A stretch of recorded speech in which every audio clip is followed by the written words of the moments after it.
Hello friends, MK classes में आप सभी का स्वागत है। आज की इस वीडियो में जो है ना हम आपको जो है ना सिंधु और सिंधु की सहायक नदियों के बारे में हम इसमें बताएंगे।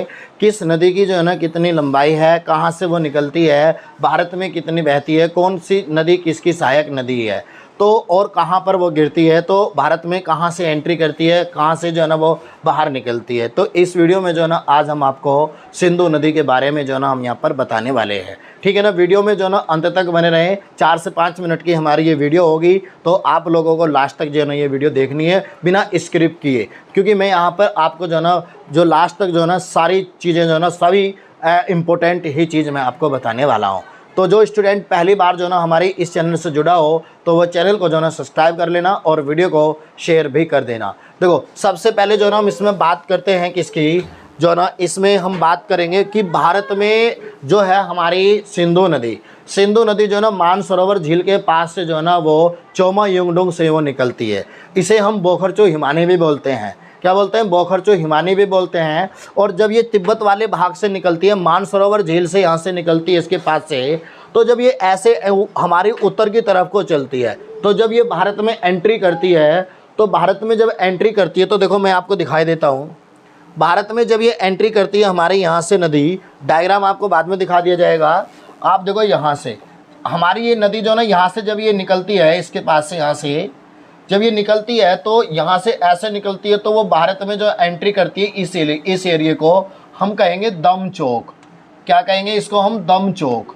तो वो दम चौक से जो है ना भारत में क्या करती है, प्रवेश करती है। और भारत के 2 जिलों से, लेह और लद्दाख से जो है ना वो होती हुई जब ऐसे बाहर निकलती है, तो ये जो है ना चिल्लास, किससे? चिल्लास से जो है ना बाहर निकल जाती है। चिल्लास से बाहर निकल जाती है, इसे पकड़।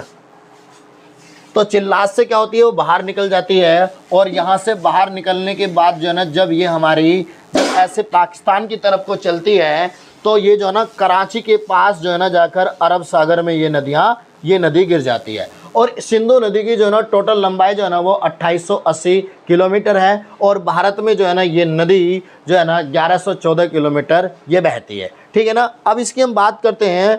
जो यहाँ पर देखो सिंधु नदी, जो आपको जो है ना ये वाला कलर जो आपको यहाँ पर दिखाई दे रहा है, ये वाला, ये सिंधु नदी का ही है। तो ये सिंधु नदी ऐसे होती हुई जो है ना ये जा रही है हमारी, और यहाँ पर जो ना ये कराची में कहाँ पर, अरब सागर में गिर जाती है।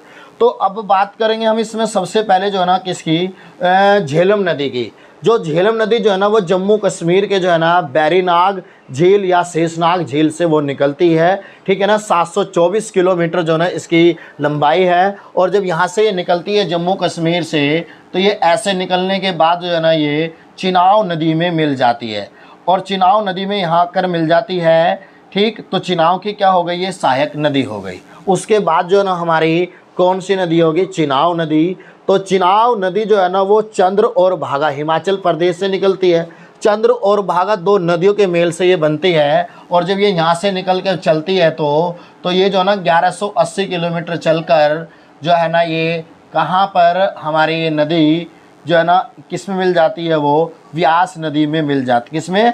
रावी नदी में मिल जाती है। ठीक, लेकिन यहाँ से आगे जो है ना वो बनकर चलेगी, आगे चलेगी वो चिनाव नदी। क्यों चलेगी? जैसा हमारी झेलम नदी यहाँ कर मिली थी, तो ये आगे इतने हिस्से में जो चली थी वो चिनाव नदी के नाम से ही चली थी। किसके? चिनाव नदी के नाम से ही चली थी। लेकिन यहाँ पर आकर जो ना इसमें चिनाव नदी तो ये आगे ही चल रही है, यहाँ तक आगे चल रही है। चिनाव नदी जो ना किसकी सहायक नदी होगी? वो हमारी होगी सतलज नदी की। लेकिन यहाँ पर जो ना हमारी रावी नदी रोहतांग दर्रे से निकलती है 725 किलोमीटर। कितनी? रोहतांग दर्रे से 725 किलोमीटर हमारी निकलती है। कौन सी? जो है ना वो निकलती है हमारी रावी नदी। और जब रावी नदी जो है ना ये ऐसे यहाँ से निकलती है, निकलने के बाद में जो सीधी चलती है, तो आगे चलकर जो है ना चिनाव नदी में यहाँ पर मिल जाती है। ठीक है ना।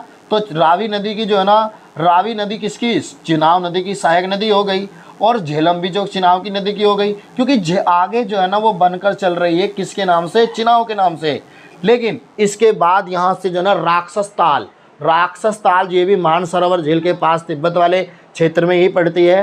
राकस ताल या राक्षस ताल बोलते हैं। सतलज नदी हमारी निकलती है 1500 किलोमीटर, लेकिन भारत में जो है ना वो 1500 नहीं बहती है। भारत में जो है ना वो कितनी 1050 किलोमीटर बहती है, ठीक। और जब ये यहाँ से चलती है राक्षस ताल से, तो ये आगे चलकर जो है ना यहाँ आकर जो है ना इसमें जो है ना कौन सी चिनाव नदी जो है ना इसमें आके मिल जाती है। और आगे जब ये चलती है यहाँ पर, तो ये किसके, सतलज के नाम से चलती है। और सतलज नदी जो है ना यहाँ पर जो है ना मिठान कोट पे जो है ना, मिठान कोट पे जो है ना किससे, सिंधु नदी से मिल जाती है। किससे, सिंधु नदी से यहाँ पर मिल जाती है। और इसे जो है ना हम पंच नद के नाम से भी जानते हैं, ठीक है ना। तो इस जगह को जो ना हम बोलते हैं मिठन कोट, मिठन कोट बोलते हैं इसको हम, ठीक है ना।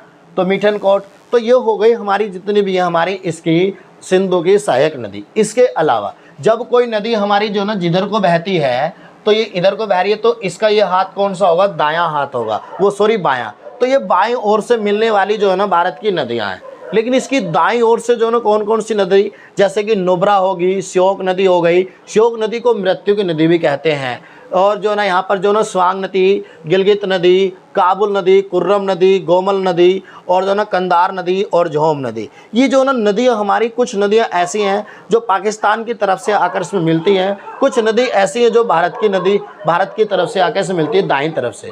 तो इस प्रकार जो ना हमारी सिंधु की सहायक नदियाँ भी हो गई, उनकी दूरियाँ भी हो गई, भारत में कितनी बहती हैं, कौन सी नदी कहाँ से निकलती है, ये सब चीज़ जो है ना हमने आपको बताया। लेकिन इसमें एक नदी आपकी अभी बचती है, कौन सी, व्यास नदी। व्यास नदी जो है ना वो व्यास कुंड से निकलती है। और व्यास कुंड से निकलकर जो है ना वो यहाँ पर जो सतलज नदी में जो है ना वो मिल जाती है। और जब मिल जाती है 470 किलोमीटर, और जहाँ पर जो ना व्यास नदी जो है ना सतलज नदी में मिलती है, इस नदी यहीं पर जो है ना टिहरी बांध बना हुआ है। क्या बना हुआ, टिहरी बांध, जिसकी ऊंचाई 261 मीटर की है। 261 मीटर की इसकी ऊंचाई है। टिहरी बांध यहाँ पर बना हुआ है, ठीक है ना। तो आज के लिए जो ना इस वीडियो में इतना ही। तो वीडियो अच्छी लगी हो तो लाइक करें, शेयर करें और कमेंट करें। सभी को नमस्कार, जय हिंद, जय भारत।